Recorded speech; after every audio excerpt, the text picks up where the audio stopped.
Alright, hello YouTube, welcome back to another game review. This time it's for Mr. Waffles, aka Buttery Boy, on his Smurf account. Quote unquote Smurf, alt account, probably same elo. And he wanted to have this game reviewed, so I'll do my best. I'll be swapping between in-game and this perspective. I'll start in this and then I'll probably go to in-game quite soon. So first of all, if this is my initial role with Redraw, I'm very happy, and I'll stick with this because I will likely add the Goblin Copter on 2 if I have to, and then potentially a small slime or definitely a warg quite early on, because this gives me quite a significant push advantage over different early game units. And I think this is the first mistake that Mr. Waffles makes, is that he rerolls quite early. And I would also always probably king up on one, as this is just, in my opinion, the more stable play. Okay, so let's hop in game. Oh no, I'm spoiling the end! Oh no! Anyway, so as you can see, we used redraw on wave 1 to get Peewee, but I think Goblin Copter slash Warg is just more stable and gives you higher push. Sure, the Peewee prepares a little bit better for wave 7, but I kind of want to use the early power of Pipsqueak a little bit more and abuse it. Okay, so we snail on wave 2 because we didn't king up on 1. I guess if we don't king up on 1 and see a Royal Guard opening, it's also quite fair to just skip wave 2 as well and go wave 3, but it's a little bit more committed. But if I skip wave 1 and I see Royal Guard opening, I probably go wave 3, because I know with Pipsqueak I'm always getting a Fiend in income, and the Fiend in income is quite a threat for this build. Anyway, we add on wave 2 the Peewee. I would still not add the Peewee on wave 2, especially if he's weak on wave 3. If I get snailed, I leak 4 creeps. I don't mind feeding 4 creeps for gold to yellow. This guy gets 0 gold from the leak, and I get 20 more in income potentially, and I can really fuck him up. I would not have added the 2 Peewees. I would have just gone Yalla YOLO, 7 Worky, go go. Yeah, I think you have an option to push quite heavily here. Anyway, full send is a fine choice. We resend income king, which is fine as well. But as you can see, with the Peewee choice, sure, we're minus 75 with 7 workers, but we kind of have to add the veteran here, and we're not really playing for our power spike early on. Pipsqueak is really, really strong early on, and until wave 6, it has no weak waves and can generate crazy push and crazy pressure. And by picking Peewee with it, we are not really, and playing like this especially, we're not really utilizing this power spike quite a lot.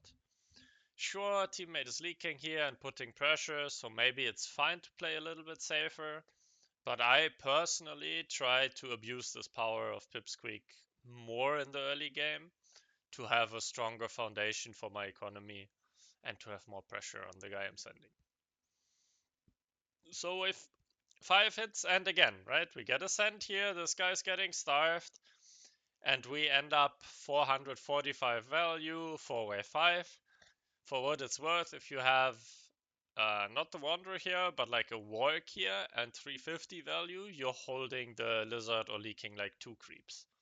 So you can be 2 workers higher with essentially very little risk.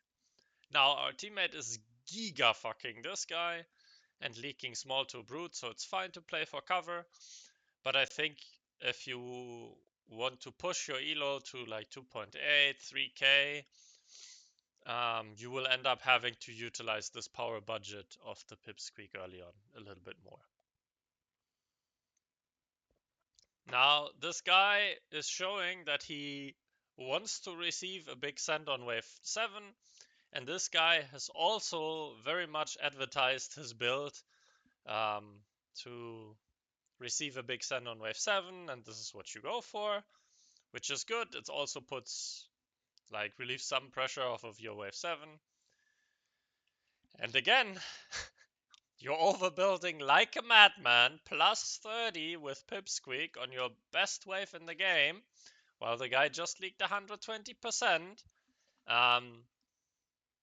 Yeah, I don't know why you're doing this, to be honest, because workies are good. I don't know if you knew this, but if you have more workers, you generate more Mythium and therefore more income.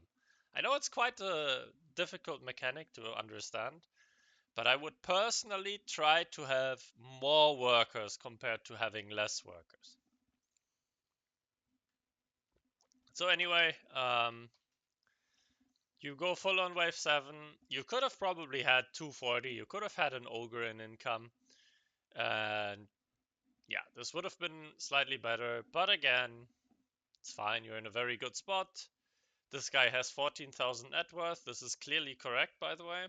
No bugs ever found in any code. Personally, I don't love adding the Nightmare with the Pipsqueak.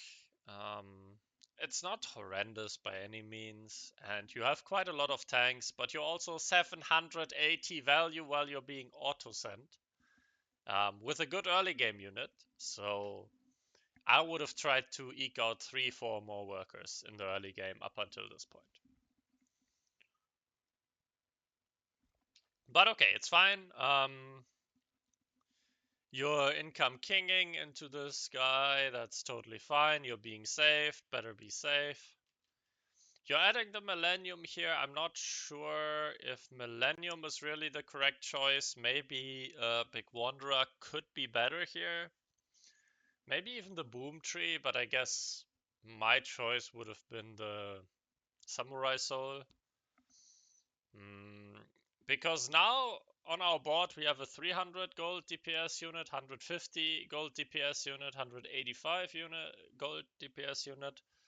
So we have we have a 2-to-1 ratio of gold and DPS fighters compared to tanky fighters. And I think it should really be 1-to-2. Or at most, like, equal distribution. So you're really leaning very heavily on the DPS side, which is why you're managing to leak plus 20. And also because Superman entered your lane, and Superman is just, I mean, it's Superman. What can you do? There's not much you can do.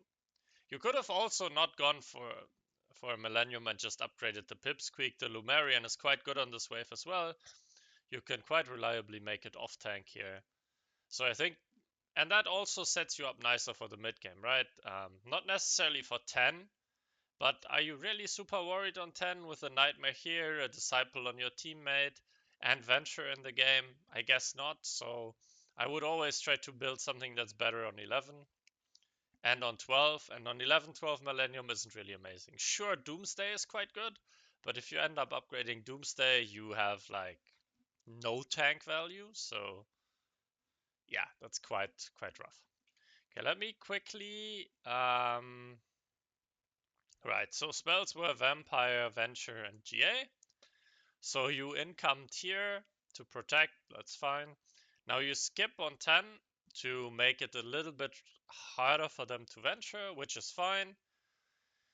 You leak to a Fiend King ups and teammate leaks to Dino King ups. You're quite over pushing here. Like, you've played overbuild the entire early game, and now on the one wave where you should overbuild so you can safely get venture, you don't.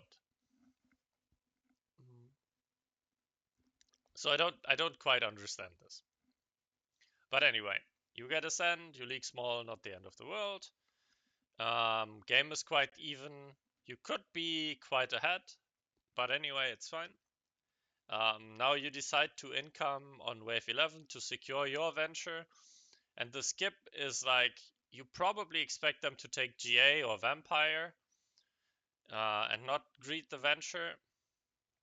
But now that you send income, you see that their value increases by 300 something. And your teammate's value increases by almost 300 and yours increases by 260. And there were 2 bosses leaked. So at this point, if you watch the value closely, you can know that they are venture. I don't know if you made this call in the game, but there's no way. Like, if they feel so pressured that they can't venture, they will always show a Legion spell here. So they don't show a Legion spell, and their value development is consistent with venture, so they are venture. Okay? You could have gone 12 into this build as well until to like punish venture and yada yada, but it's all not necessary. Like, it's totally fine to income here and to get venture yourself. You have a good roll. You can redraw into something very nice. Teammate has a good roll. If you just get your game rolling very solidly, it's totally fine. But now you see that they are venture. The most natural choice of ascent wave is wave 15. Because on wave 12, well, you can't really get them with a resend. Wave 13 is out of the question with venture, and wave 14 is still almost impossible with venture in the game. It's just, if you want to commit to 14 in a venture game, you have to omega giga push. You have to both full push here, and then you can make that work. But instead, you stay plus 55. Your teammate is minus 140. But like, yeah, plus 55. You get incomed again. And off of this income, you also don't push, right? Like, you don't really push. So, and this guy is plus 85. Sure, he hugs monkey balls on 14, but value is still value. And this guy is minus 200, but he can have a soft. He's gonna be decent on 14. And like, his value is lower than it should be because red is shifting gold here, right? So even at this point, like, you're plus 90, what are you scared of? Why would you send into, like, overbuilding into sending is just bad, okay? Do me a favor, like in the mid game and late game, do me a favor and do not overbuild into send. Don't. Just don't. If you want to send, push for it. If you don't want to send, overbuild. There's no overbuild and send line. It doesn't work. Especially like plus 90, you have a Doomsday, you have 3 veterans, you have a Nightmare, your teammate has a Boar and Disciples, Gateguard, Cats. Okay? This guy is like negative workers, he's like 7 million value, and this guy also is not like giga pushed. Why are we scared on 14 to send? I don't know. Then we end up sending. Sure, this guy leaks pretty big. I thought he would do even better than he did. But this guy just has a full hold. Like, I tested this in Sandbox and even other sends he holds.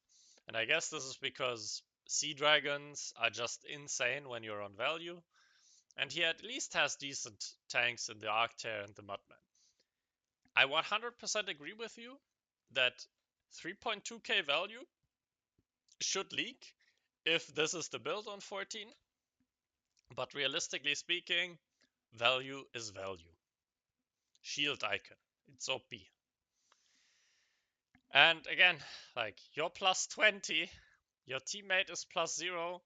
If you don't send here, you still full hold the sends.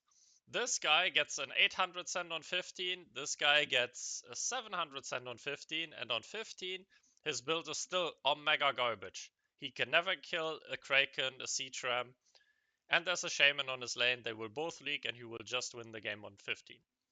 But like this, you're giving them... Well, I mean, this trade isn't bad for you. Yeah, I'm not saying you're like behind now or anything. Both sides send. You get smaller sends, you full clear, at least one of them leaks, so this is still fine for you. But they sent on 12, you saved one wave longer, so it's not like it's an amazing trade or anything, because you don't get king damage, you don't have king ups, and now the game is... It's not like you have an easy wave to target, and this is again a missed opportunity for you guys to pull really, really far ahead or even outright win the game on 15.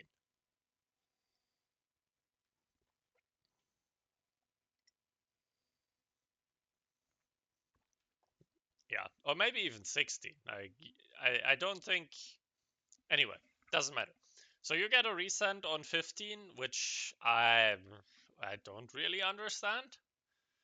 Um, Whereas they are like quite safe. This guy's plus 200, and then he just overbuilds into resending full for fun, which is a really, really bad play and something I would have never expected on your lanes. Like after 14, I would definitely expect them to go 16 on you guys and to just, you probably have to like push very little to cover that. So you can go 17 or 18 or 19 on them. But with this, like you overpush, in my opinion, this is an overpush. Why? Like you don't want to send 16 into Flower Solve, and you also don't want to send 16 into this build, and you're weak on 16, apart from the Doppel. Your teammate is weak on 16, so you should push a lot less than you have. But with these income sends, I would never expect them to resend you on 16. So I understand that you pushed, probably for like 17, which is fine. And I would have also fallen for this resend. I guess it's a good play, but holy shit, this is so strange to me. Especially like their builds, they want to have like small sends. The soft can pop very nicely, the healers are really good, so for them it's like supernatural to force a wave 16 send, where they are strong, sends are not so big, but then they just decide to income on 15 and give you a free skip. But again, like I wouldn't have expected the resend myself, but I think the push here is just a little bit too greedy. And probably also unnecessary. But yeah, I mean, what the fuck is this resend? Yeah, I mean. Okay. So then you decide to go 18 on them because you got a send here, which is correct. You baby leak to the resend, which is probably good for you, given that teammate covers. Then you go full here. I have not tested the send, but it looks like you opened the power send menu and rolled your face across it, so probably there are some better options. Personally, I would have definitely sent a Kraken. You don't know he has Phoenix, but against the healers it's pretty good, especially with the stun. Shaman Needler is probably good, could also consider Shaman 4-eye, but 4-eye is quite bad against the many targets. I like imps into the Sunfangs and stuff, so I guess this is fine. I don't know what the Ogre is doing in there. I guess it's just like a support drummer who's like trying to move everyone apart, like along. The Hermit is also not great, probably. But yeah, this is minor details. This guy is also leaking. But they survive on 5%. I am not sure if pack imps into boars is so great because this makes the imps die quite fast. So I guess, yeah, and into a death cap. So probably there are most definitely better sends into this guy. Probably like 4-eyes or maybe even Needler, but I guess 4-eyes is just better. Pack Shaman pack triple 4-eyes or something. Maybe even a mole is not bad instead of the pack because of the aquas. I guess you want the pack in case it's a race. I think you're fine. Okay, but anyway, they survive. You're a lot under, but your teammate is a beast on 19, and you can't resend on 19 because they're too strong there, so you do the correct thing, and you skip. You do prepare 19. Maybe you should have... Yeah, I don't know. I mean, this guy sucks on 20, so I guess it would be natural for them to try to force 19, given that you were like a lot under, but also you've gotten so much gold, so it's really 50-50. Your teammate has a very easy commit, right? He just goes red eyes and has one disciple circle, and then he'll still be good on 20. You end up building the havens. I guess that's fine, given that you're never gonna hold 20 anyway. So it's fine. It's probably correct for you to prepare for a wave where you can do something rather than prepare for some wave where you probably won't be able to do something. Because like your value will just be too low, right? Anyway, then 20 comes and you win the race. Hooray! Woo! I think looking at the sends here, both teams like they could have won if they had sent pack leaders instead of like mole and stuff. And I also think you should always send a pack leader in race situations. And I think yeah, this probably ekes out like 3-4 seconds on the leak timer if you send a pack leader, say instead of the centaur, and then you send more robos. This is probably a better choice. I don't know who of them held longer. Looking at values, I guess it's probably yellow. But anyway, I don't like the Ghost Knight into this build. The Ghost Knight is really bad against the Halos and the Aquas and everything. So I do like the Mole in this case because it protects the Shaman a little bit longer. But Pack is probably also a good send here. All right. So, what's our verdict on the game? I'm not talking about like where you redrew or stuff, because that's like super personal and what you want to play for. I do think you're missing quite a lot on the power budget of the Pipsqueak early on. I think you can push much harder with it, um, especially like around wave 4, wave 5, wave 6. Your play to go 7 is very decent. I don't like building Millennium here, but it's a minor thing. I think it's totally fine that you just income here. But now I think you should make a good game plan which does not include sending on wave 14, or if you want to send on wave 14, which is fine as you're both strong there, you have to commit harder for it. You have to go like you have to push 4 or 5 more workers here. You have to be like 1680 value or something here. But of course, that's easier if you don't have this useless Millennium on your lane. But if you decide not to push so hard, and this guy is like plus a million here, then you should probably not commit to the 14 send, as this makes it quite hard for you guys to target a wave. Like, the game is not lost or anything, but if you just go 15, you're probably in a winning spot. Yeah. And then then you're not identifying your weak wave on 16 correctly. This weird resend happens and you get baited to push workers before your weak wave, which almost costs you the game, but then you make the good recovery read by going 18, where you should probably send a Kraken instead of, say, the Ogre, the Hermit, the Robo, and one Imp, which probably wins you the game here.